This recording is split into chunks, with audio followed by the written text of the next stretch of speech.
Welcome to Brazen Education with Educator Barnes, a podcast with a focus on speaking your truth, being transparent to help others, and having no shame about it. Because we can't move forward until the truth is known.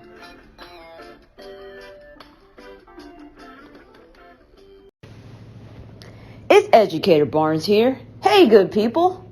This is my first podcast of 2020. And I'm just going to address it up front. You probably have noticed that my podcast has been rebranded. The name is the same. I am going to be adding some different things in the podcast in 2020.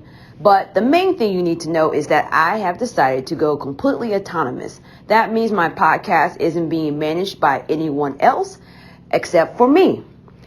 And I felt strongly about this because I really wanted to take my podcast in a certain direction. And I didn't feel I could do that unless I went autonomous. So I'm super excited about this. You'll start seeing some different topics. One of the things I'm planning to do in 2020 that I haven't done so far is get guests onto the podcast. I want to talk to parents. I want to talk to students. I want to talk to teachers, other stakeholders. Previously, my podcast had been heavily focused on educators in education.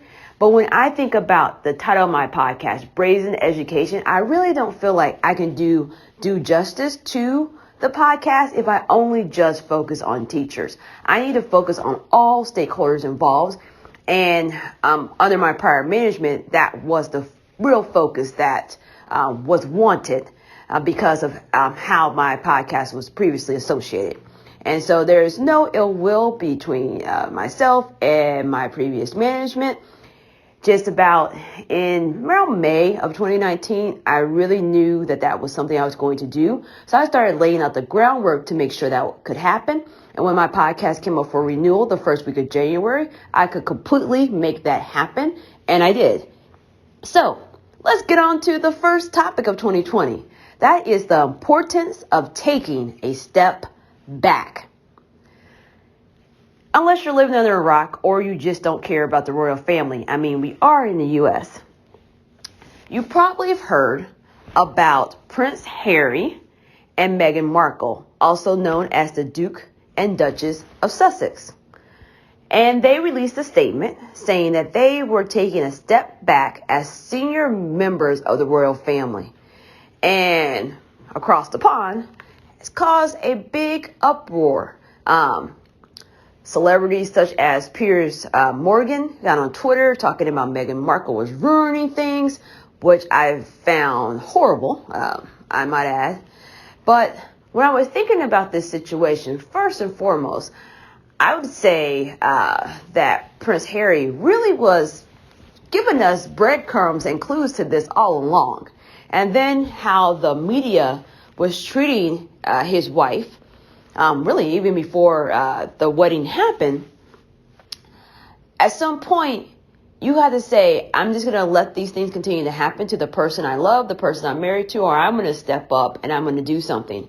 And BuzzFeed did a really good job of something. I didn't read through the entire article, but I read through enough to know that what they did is they took headlines that were written, and the topic was the same topic, but they compared how Kate Middleton, and if you don't follow the royal family, she is married to Prince Harry's older brother, Prince William, how she was depicted in the media by that publication versus how Meghan Markle was depicted in the media by that publication over the same thing. Like one of the first things they compared was Kate Middleton being out in public and how she was touching her baby bump and how that was so cute and how adorable. But when Meghan Markle was with child, they talked about that she was like narcissistic and was like full of herself because she was out in public just touching her baby bump. Same publication. Both of them are married to princes in overseas, and they were perceived differently and talked about differently. And there's article after article after article where they have Kate, same topic, being seen one way, Meghan being seen another way. And then the other thing that you have to address up front about the situation is that Meghan Markle is biracial. If you watched the wedding, I actually ended up watching, because Prince William and Kate, they actually got married on my maternity leave. So my boys were in the NICU for 8 weeks, and about 3 weeks before they got married, my boys came home. So all I was doing was sitting there nursing 2 babies, because I have identical twins, and cleaning their diapers and washing their clothes and watching TV. That's all I was doing. So I'm like, heck, if I'm here on maternity leave, I might as well watch the wedding. And after watching their wedding and then hearing that Prince Harry and Meghan was going to get married, I'm like, well, I might as well sit here and watch her wedding too. And when you watch her wedding, she was very, she was sending a message. The preacher that preached, he really talked about some topics. He talked, I believe, if I recall correctly, he talked about Dr. Martin Luther King. He talked about different topics. It wasn't your typical speech, pastor's speech or whatever you want to say at a wedding. She had different musicians of color that sang at the wedding. And the wedding was beautiful. And I say this as a person who I was convinced that I was just going to marry. If I got married, because I wasn't even convinced that was going to happen, because I'm kind of a weird person. I was not one of those girls who had thought about my wedding, had planned it out. I graduated from Purdue. I was engaged my senior year, so I knew I was going to get married at the end. I graduated from Purdue, and pretty much other people planned my wedding. I didn't really have much of an input and did not care. I still do not care. It was cute enough. It was good enough. I'm good. Well, I watched it. I'm like, oh, okay, Megan, I see you. That's okay. I really liked it. It felt good, and I'm a person that don't even care about any of this stuff, right? So when I was thinking about this, and the statement they released, if you don't know, they released a statement saying they were going to take a step back as senior royal members, but also they wanted to become financially independent. And you're probably thinking, well, aren't they rich? Why is he saying that? Well, it's linked to their website, and other publications have summarized it, especially over here in the U.S.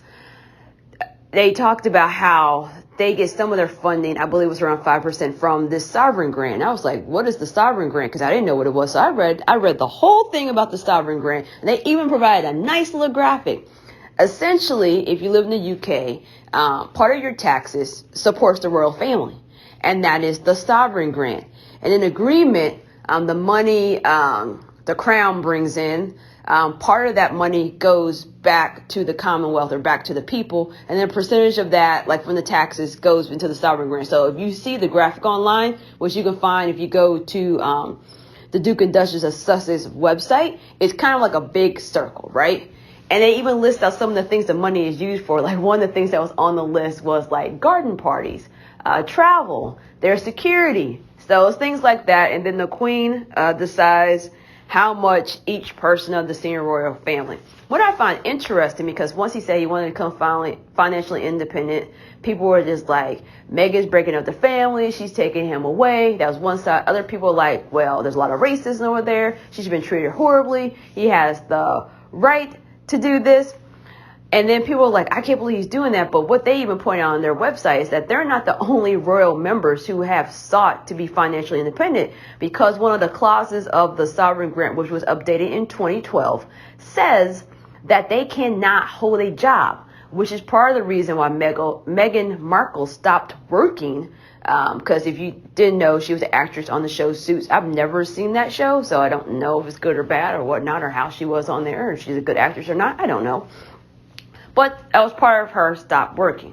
Now there's been some reports that she has to deal with Disney, potentially maybe voiceovers. I don't know if that's true or not, because these are just off record. You know, those reports are like, well, it's been reported, but nothing's been confirmed. But you're not going to come out and say you're going to be financially independent with not already having the legwork done for how you're going to do that, right? And then Harry talked about, on the website, it talked about how Harry gets some money through his father, Prince Charles, who is next in line to succeed the Queen, how some of his comes through that, and how they're going to split their time between the UK and the US. And currently Meghan's in Canada. Harry is back in the UK talking to his grandmother, the Queen.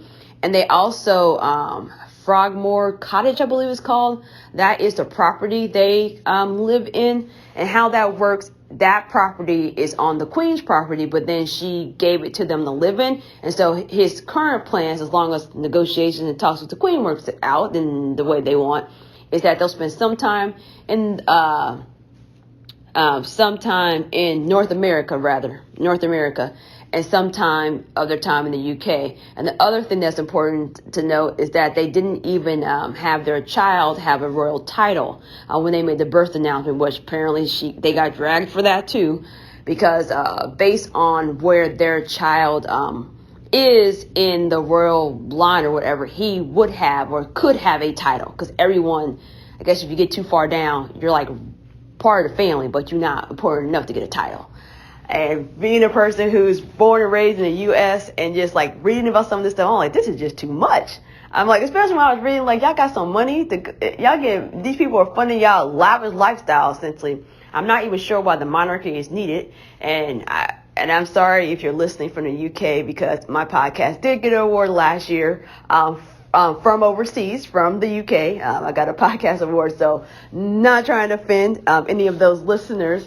However, I think about, because they said there was somewhere where I read it was like around $85 million that came out of this sovereign grant. And, you think about all the other places that money could go, maybe help to address poverty, address the poor, help education.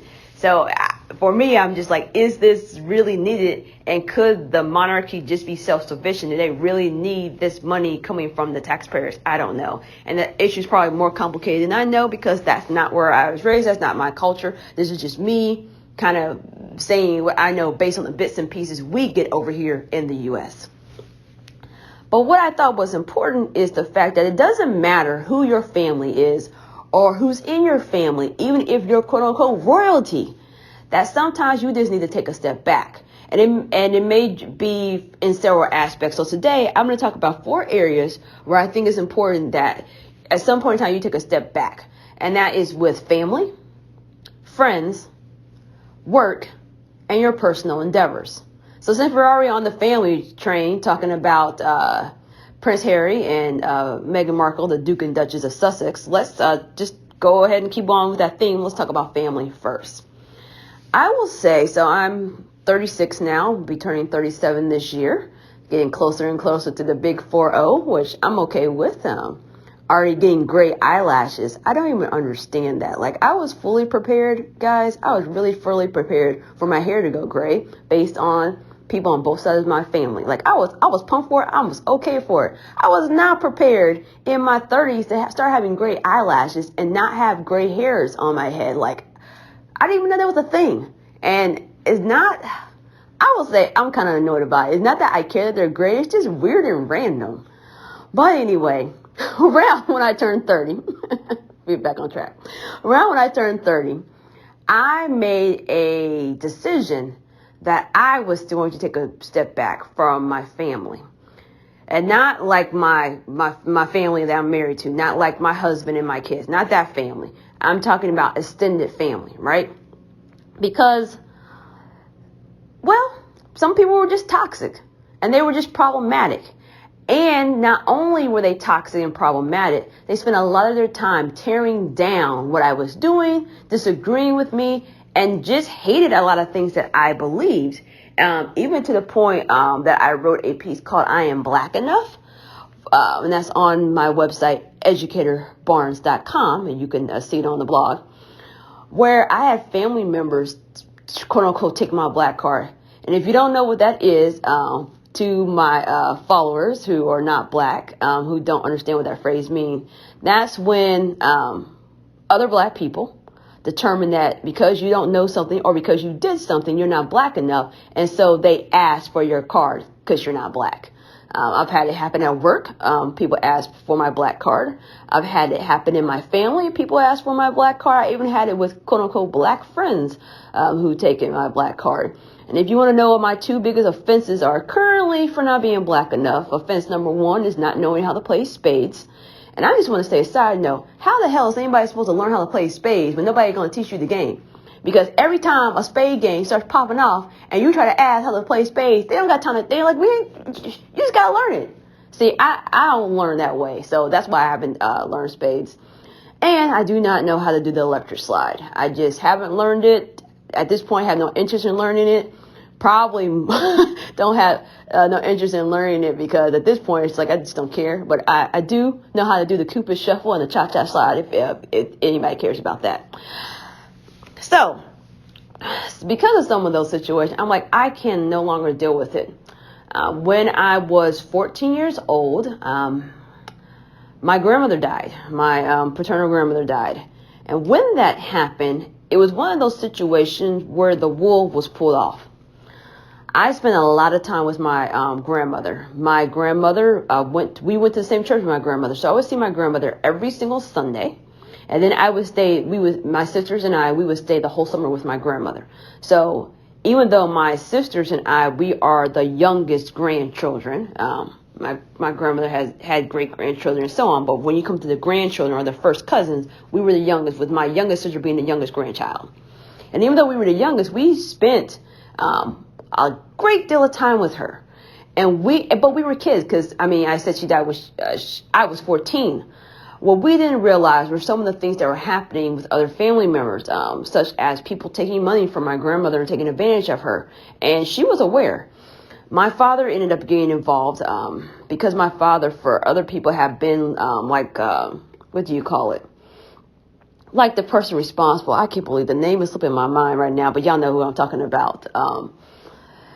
And when my father started going through stuff, he found out that my grandmother couldn't afford her to get her medication because she didn't have the money. People were donating things to her. And so some of these people who I loved and I trusted, because my father, if you ever meet my father, if you think I'm straightforward and straight no chaser, go ahead and talk to my daddy. My daddy is real straightforward. So he sat me down when I was 14 because I was a freshman in high school at the time. And he told me what happened and who did what. And it really changed my perspective of these people. Now, moving forward, I'm a freshman in high school. So a few years later, I go to college. I started college when I was 17 and then I turned quote unquote 18 and I was an adult. When that happened, some of these individuals that were involved or complicit or knew that it was happening and didn't do anything were trying to kind of be more in my circle. Now, I'm young, dumb, naive, and these are my family members. Like, I got love for them. Really trying to make it work, but then there was like stuff they were asking. Like, for example, my grandmother was born on New Year's Day. My sister, who ended up being the first baby born in Indy the year that she was born, is also born on New Year's Day, so she's named after my grandmother. We used to stay at my grandmother's house on New Year's Eve, because my grandmother wanted to wake up and see my sister and see us on her birthday, on their shared birthday. And so my parent could do whatever they did on New Year's Eve that we weren't privy to. And so they always had this joint party. But after my grandmother passed away, nobody wanted to come to the party anymore, even though my sister was still alive and my sister still had a birthday. So when we got older, especially when both my sister and I were in college, we had relatives say, well, yeah, we can have the party, but come over here and don't invite these people. And so we told our parents what was said, and some of those people that they didn't want to invite included our parents. And my sister, who I feel strongly about what she said, she's like, this is my birthday. Why should I have to move my birthday celebration somewhere and not invite people who have always showed up for me time and time again? So you can see me. Why are you dividing the family? And so one of the biggest things I pointed out, which is where some of the contention started, is I said we really never had a good family. We really never knew each other because you guys were only coming around because grandma was alive. Once grandma died, people fell out. We didn't do Easter together. We didn't do New Year's together. We didn't do Thanksgiving together anymore.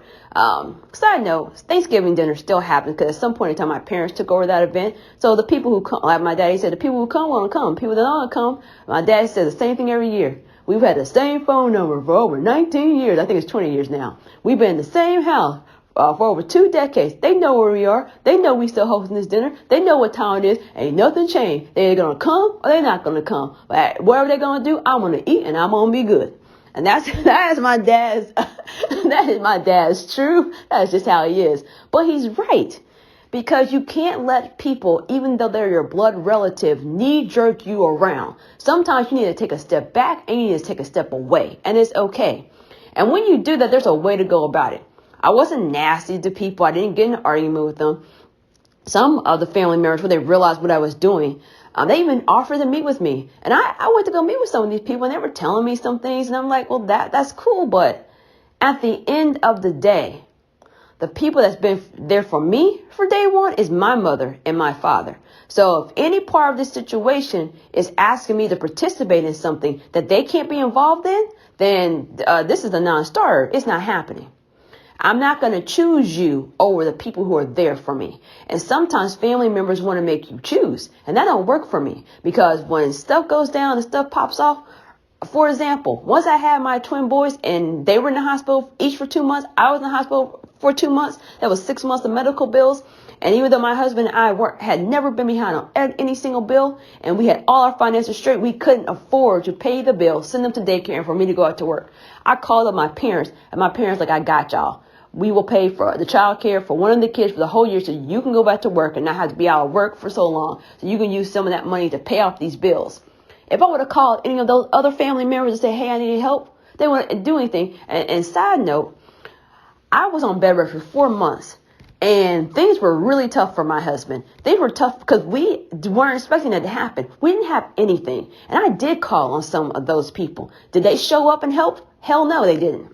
And so for me, it's your actions speak louder than words. And there are some people, and I'm speaking about some of my friends. There are some friends I talk to all the time, but I just never really get to see them. I saw them when I was in the hospital. They showed up, even though, so sometimes you have people that are nothing but talk, right?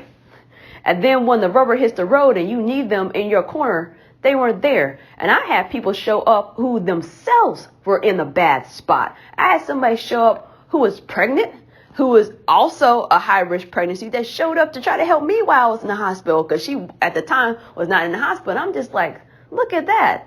So you really have to start looking at people's actions to determine. Because when I think about this, the Duke and Duchess situation, there's all this evidence out here to see why they taking a step back. So people who are saying that, this is the thing. People get mad when you want to take a step back. They want to accuse you of being the reason that your family broke up, but not acknowledging that their actions was part of the reason why you had to walk away. Like, they don't take any responsibility, which is why you taking a step back. And you can't let the pushback when you take a step back make you not take a step back. People are going to push back. They're going to call you names. They're going to say that you're at fault. But think about how you are doing currently. Because I'll never forget that clip I saw of Meghan Markle when she said, she was talking about how people, the guy asked how she was doing, and she just appreciated that, because she said, a lot of people don't ask if I'm okay. And what she was saying without saying directly is like, I'm not okay. Like, I'm trying to smile. I'm trying to curtsy when I'm supposed to curtsy. I'm trying to wave when I'm supposed to wave, but I'm not happy because there's only so much I can take of all this stuff that's happening. So when people are pushing back on your step back, you need to think about, am I going to be happy or am I going to continue to be miserable if I let this person rope me back in? Now, there are so I'm 36 now. So for 6 years, I've held the line on this. This has involved blocking some of my family members on social media, because some of my family members were attacking me on social media. I have family members that hated what I wrote. And then I had black family members who didn't understand why I was writing about black issues. And look, I'm not going to sit here and argue with you while I'm writing about black kids and their education. If you don't understand that, then you're going to have to find somebody else to help you, because I can't with you right now. Because apparently your reading comprehension is off because you're not reading what I wrote. You need to go back and reread. I mean, when people make me feel like I need to get my article or blog post out and highlight sections and annotate it for them and teach them like I'm teaching 7th and 8th grade English class, then I just can't. Because at some point, I got to take a break from being an educator and just be a person, right? So that's family. And that's the hardest one, because like for myself, I have kids. So if I'm taking a step back for my family, I'm taking a step back for my kids. And when I had my kids, there were some of these people that started popping up out of the woodwork, wanted to be involved with my kids, but those people started setting terms that I wasn't going to agree to. Oh, Shantae, well, I got kids now too, and I think our kids should know each other. That's fair. I think that they should too, because you don't want a situation where kids grow up and they start and accidentally date their relative because they didn't know it was a relative. Like, I'm with y'all on that. Oh, well, you need to come to me. Well, what? So our kids can hang out only if I bring my kids to you, only if I meet you where you want to meet every single time. I'm like, nah, I'm good. My husband and I, so when we moved into our very first house, we had this housewarming party and a lot of people came. People from my family, people from the church I attended at college, people from my childhood church, people from my new church at the time.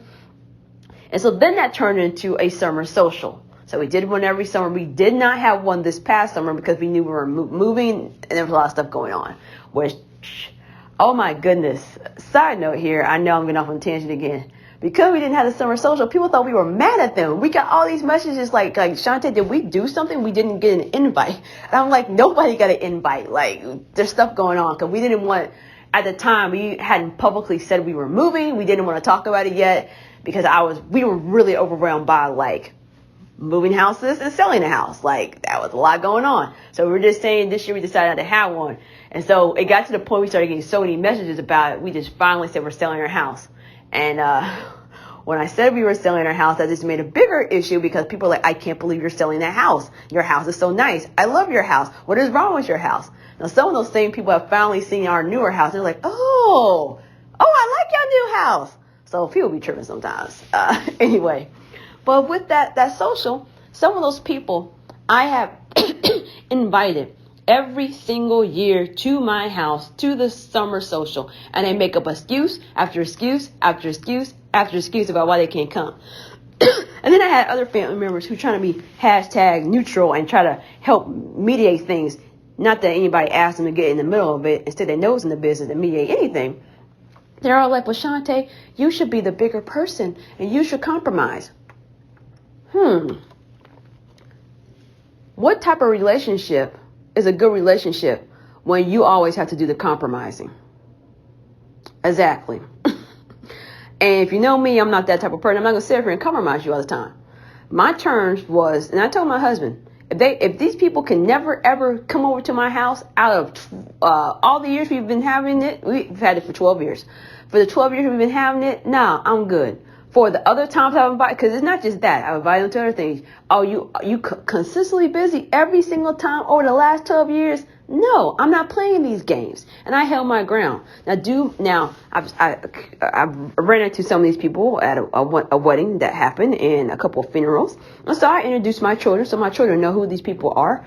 Also, one of the main people that did a family history book for our family is 200 plus pages. So from that, I show my kids who is in their family so they know who their family is. And I'm also honest with my kids about situations.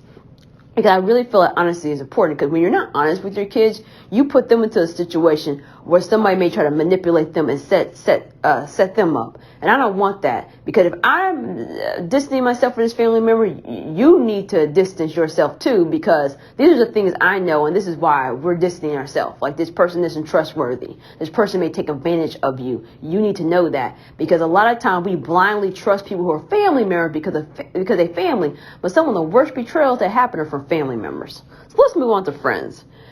My Monday musings for this week talked about the word pretendship. One of my good friends uses this word to describe when people, you think you have a friendship, but then you find out that you don't. You have a pretendship. It's a fake friendship. It's one-sided. It's an illusion. You also need to take a step back from friends. Here's the thing, like, family is family. Like, even if you take a step back from family, you may still have to see their faces at a funeral or something like that. But friends, especially sometimes when those friends don't even live in the same state with you, sometimes you just need to disconnect with them on social media. And some of the pretendships I've ended, depending on the situation, I block them on social media. I don't respond to their texts. Some of them, I will at least respond to a text, depending on what it is. And I didn't block them on social media because it wasn't that deep. But I did set up boundaries, and people are never unclear. Like, I say all the things. I hope that we can continue this friendship. We'll see how it goes. But when I say that to you, that's when I'm quote unquote kicking the ball in your court. And if we're actually friends, you'll put in the effort to continue this friendship because I'm done. Like, there's nothing else I need to do at this point because I've done all the things. And I'm an introvert. If I could just work from the confines of my home, I would. My husband will tell you that I did not leave my house during winter break unless I had to go to the grocery store or to the post office.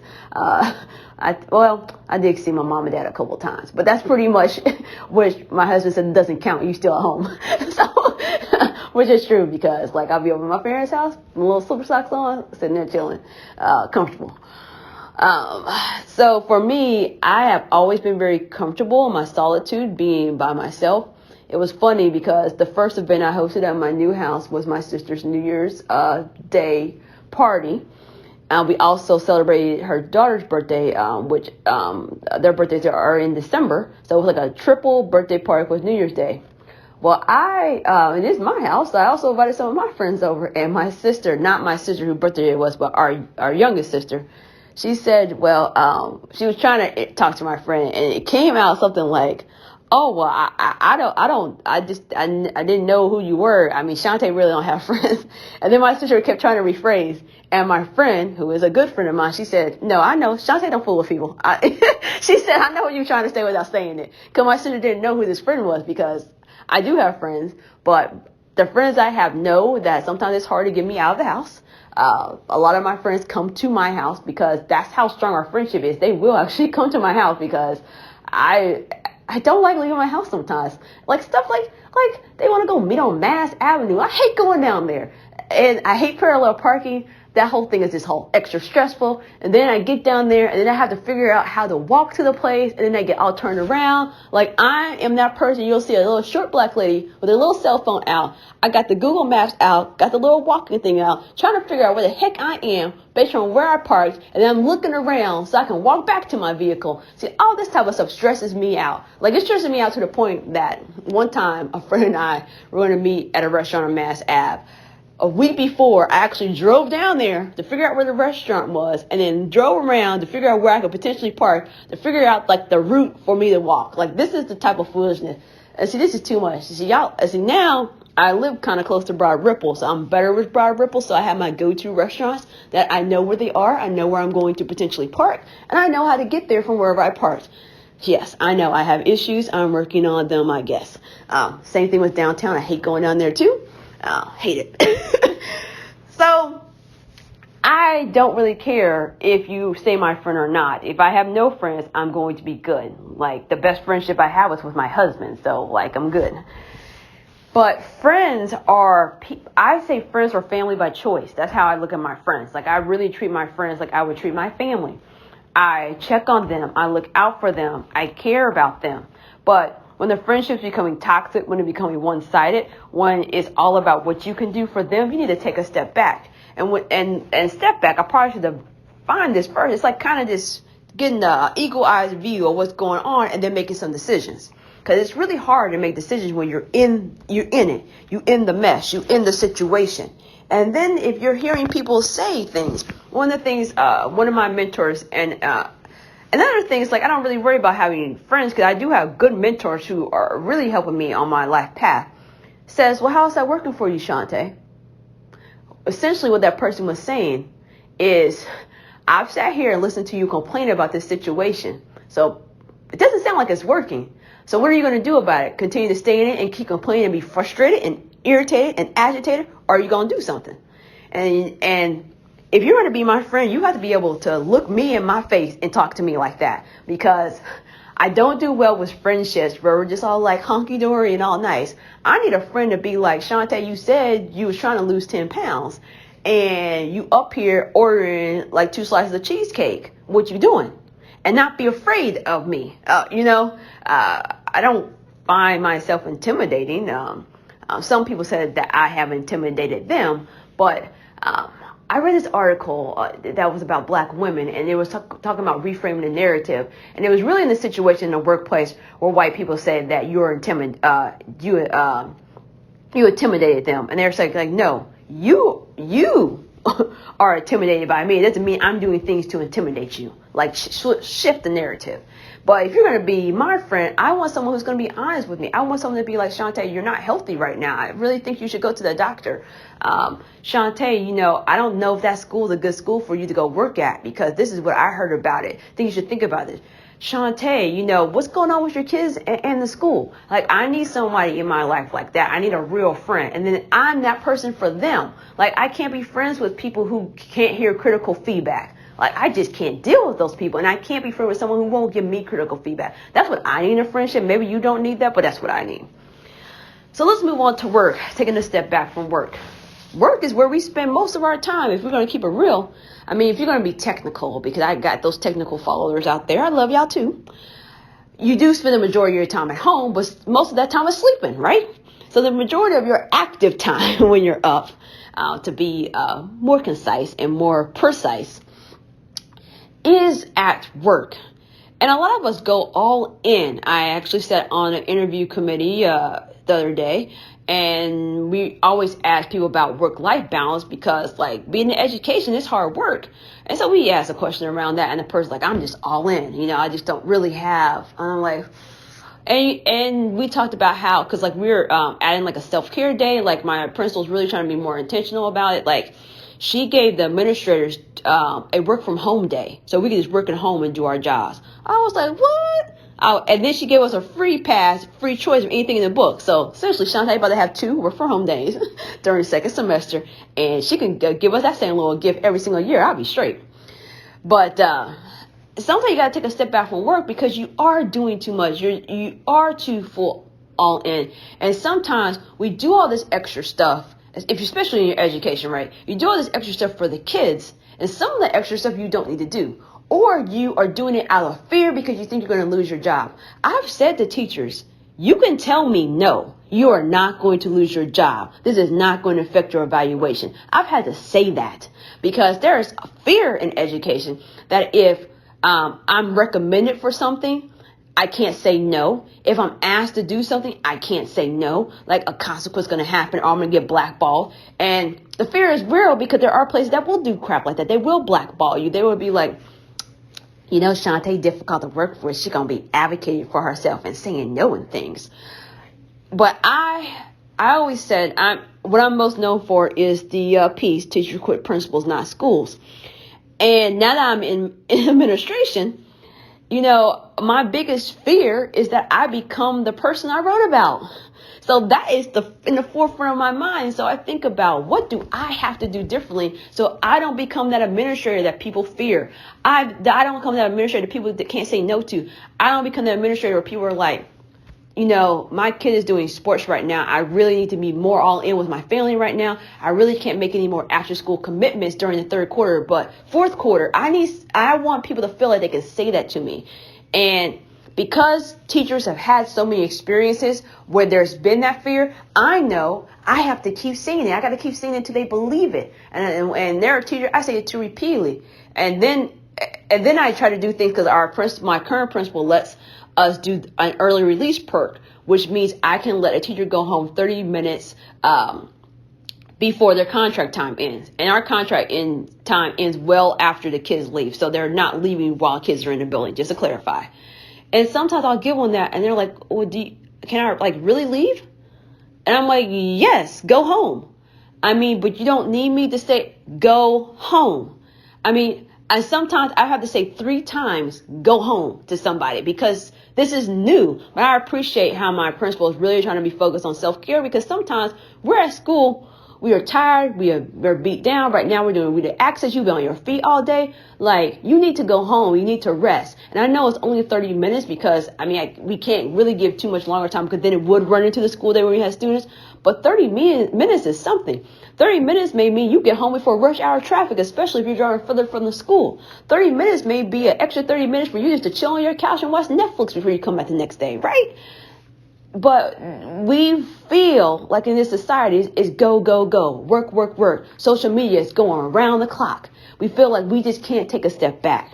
But sometimes we need to take a step back. That may mean not agreeing to get on any more committees, not agreeing to volunteer to do anything else, not doing anything extra and above that you needed. And I know that, especially in education, like, Shante, how can you say don't go extra and beyond?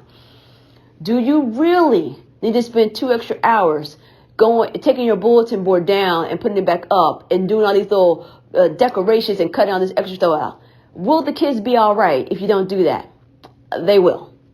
And a trick I use, because any student will tell you the number one thing that Mrs. Barnes hates doing is bulletin boards. I hate it with a passion. And I really hate when you put a bulletin board paper and it rips and it tears, because I hate having to tear in the paper, because then I just feel like it makes the room look ugly. I know this is getting too deep. So what I did, because my mom used to be a seamstress before I was born. So my mom always had the extra material, and I said, "Okay, you do all this stuff with it." But one of the things, you could just use material as the bulletin board. So that's what I use. And I would get a cool pattern. Kids like, this is really cool. And I would typically have somebody else put it up, because I really hate doing bulletin boards. And I would train kids to maintain it and change it, because, I had a principle. We need walls that talk. We need walls that change. That's great. Shantae's not doing that. So I would get all these checks, and people were like, "Mrs. Barnes," I said, "Yeah, the kids are managing that. I ain't got nothing to do with that, because I'm not and I'm short. And the one classroom I had, everybody had a whole wall that was essentially, you could stick it was like a pincushion wall. It's not what it's called, but it wasn't like a regular wall, but you could stick stuff on it. And so she was really expecting you to cover that whole wall. I ain't got time. What I had to get on to get up there? Had to go because I couldn't, because we had the whole OSHA training and all this stuff about how you can't stand on the desk and crap. I got flagged for standing on the desk and was told to get off the desk. I was violating the training we had at the beginning of the school year. So I had to follow these. I'm like, I don't got time for this. So it got it done. But you have to think about, what things do I have to do versus things that are just extra that's not going to affect student outcomes, right?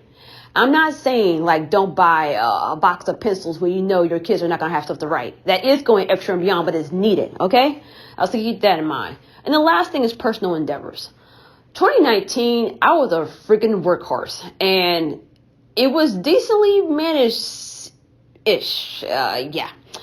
I spent most of 2019 not getting very much sleep.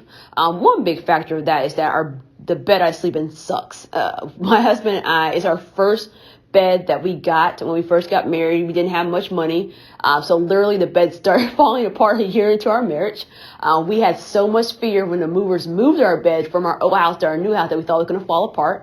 Actually, there's some pieces that did kind of fall apart. The mattress is horrible. I know the saying is, what does it say? Replace at 8. So that means you'll replace at 8 years. So we're on year 13. But the cool thing, over winter break, my husband and I are getting like a custom bed built by the company called Daniel's Amish. So this Amish company, so U.S. A company, it's going to be handcrafted, and we needed some more storage in our room. So we're going for a queen size bed to a king size bed, but also there's drawers that come out of the bed, and they had a pony standing inside of the drawer, saying that that's how sturdy this bed is, that a pony could stand inside this drawer. I was like, okay. But anyway, because we could customize like the headboard, the footboard, the sides, the drawers, the handles. We're getting the dresser that goes with it. Like, I have never been so excited about getting some furniture. And we're getting like this Tempur-Pedic mattress. We've got these cool pillows, which we can use the pillows now. My pillow isn't actually working for me, so I have to get a new pillow, and that's okay. But I'm like, so that was one big aspect. And my husband will tell you that he hasn't been sleeping well. My sofa is more comfortable than my bed. And so a lot of times, either one of us will get up and go sleep on the sofa. Not that we're having a fight. And we had to tell our kids this, because I'm like, Mommy and Daddy are not fighting. The bed is horrible. Like my kids, when my kids were younger, one time I actually went to go sleep and went in their bed with them. And my son was like, Mom, can you like not do that? Like, I don't want you sleeping next to me in my bed. So, and he was like, oh, no, like 3 or something. I'm like, dang, kid. Sheesh. So now my choice is my horrible mattress or the couch, because my kids said, don't come up in here. Anyway, I did saw that for a few months. I just made him go sleep with his brother, and I slept in the bed. But yeah, then they started fighting and not sleeping. So yeah. Anyway, But I had to start looking at all the things I was doing. Last year, I'm contracted to write for certain publications for pay. And then other publications will reach out to me based on seeing some of my articles or seeing them go viral, quote unquote, and be like, well, Shante, can you write for me? And some of the issues they wanted me to write about, I'm passionate about. So I'm like, yeah, like we need somebody writing about this.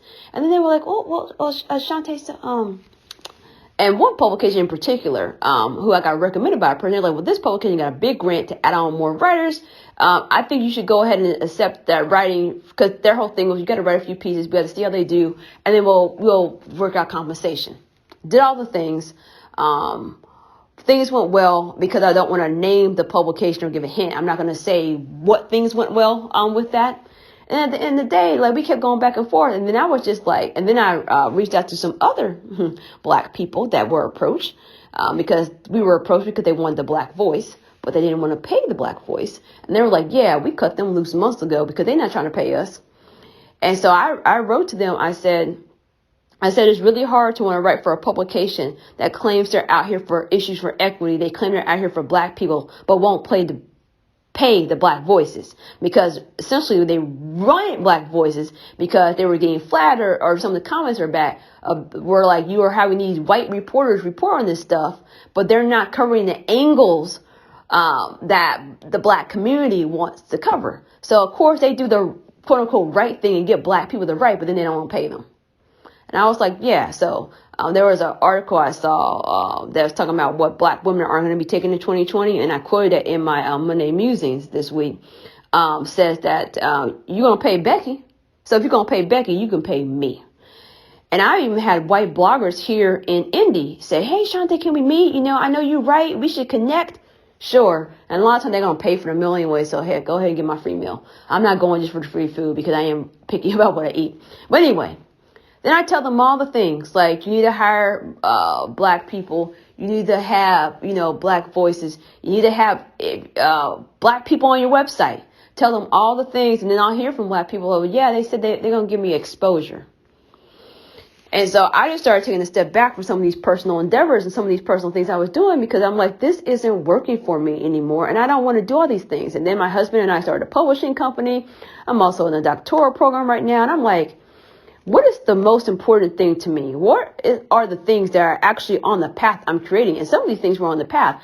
I was doing it because my emotional strings were pulled. I was doing it because, I want to help this teacher launch this brand and what they're doing. I want to help this educator. I want to help these people. I want to write for these parents so they understand, this law.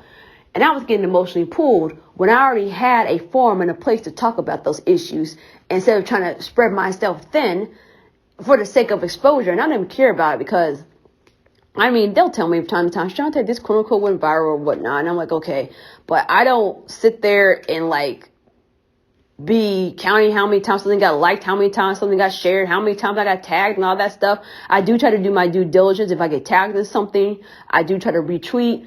Sometimes I get tagged in articles because people want me to write a response. So I do try to read. I try to do as much as I can. I've been getting tagged a lot lately, so I have not been able to write a response to everything I've been tagged in. But, and if I can't write a response, sometimes what I'll do, especially on Twitter, I'll just write a short response in a tweet instead of writing a piece. But a lot of times when I get tagged, they want me to actually write a full blown response. And I'm at the point, even right now, sitting down trying to figure out what I'm going to write for the rest of this week.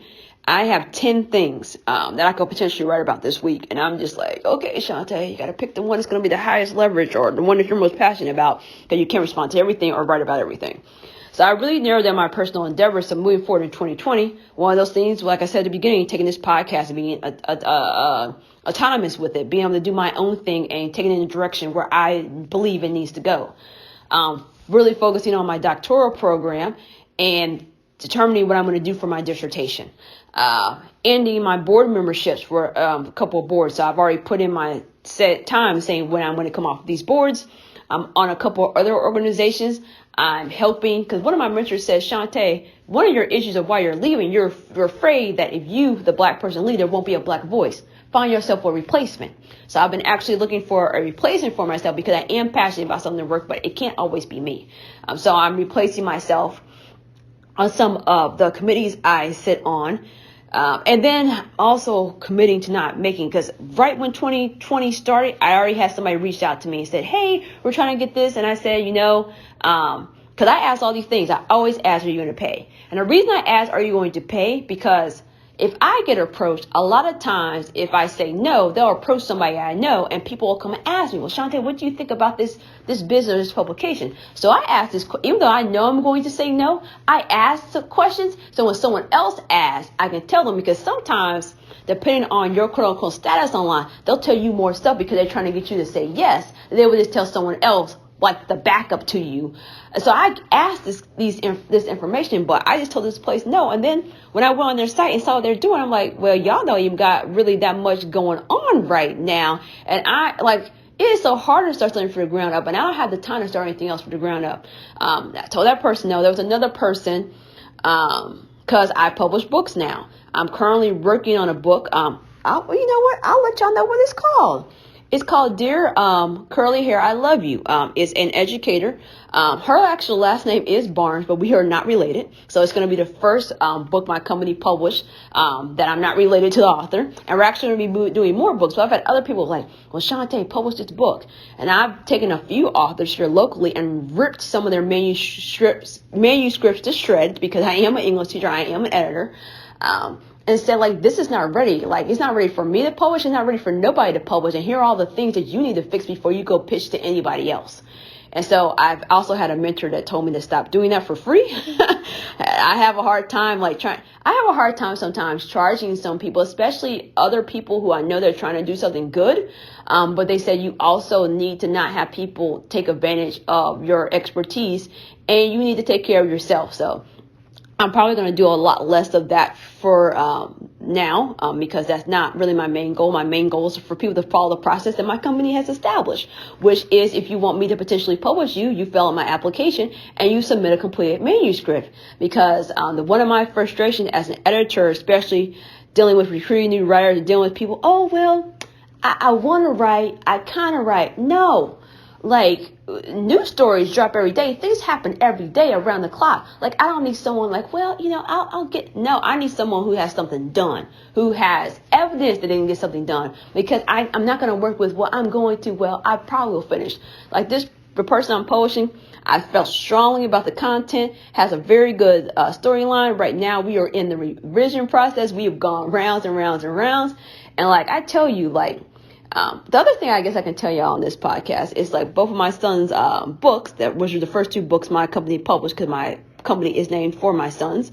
They have been seen as high quality, and that's not just me bragging. We are now a Lexile partner company, so all my books moving forward will have a Lexile, and will be on the Lexile site. We're still working with the Lexile company to get the books on the site appropriately. When they went up originally, they didn't go correctly, so they took them down. So we're working on getting them back up correctly. But they'll also be added to the Library of Congress and the Indianapolis Public Libraries. And to quote several librarians who have had the opportunity to see these books, they're like, these look like real books. And even though you just started this company, you know what you're doing. And this, like, I couldn't tell the difference from a publishing company that's been around for a long time than your book, because when I normally carry each of their books in my bag when I go meet with people, just to show them. And when people open their books, they're like, wow, this looks like a real book. It doesn't look like it was like indie published or like published by an amateur. So I appreciate that. But if you know me, when I go in, I go all in. So today I've talked about the importance of taking a step back, and we talked about taking a step back from family, taking a step back from friends, taking a step back from work, and taking a step back from personal endeavors. Remember, if you take a step back, there will be pushback, but keep pushing on. Thanks for listening to my first podcast episode of 2020. Continue to have a great rest of your day, and I'll catch you guys soon.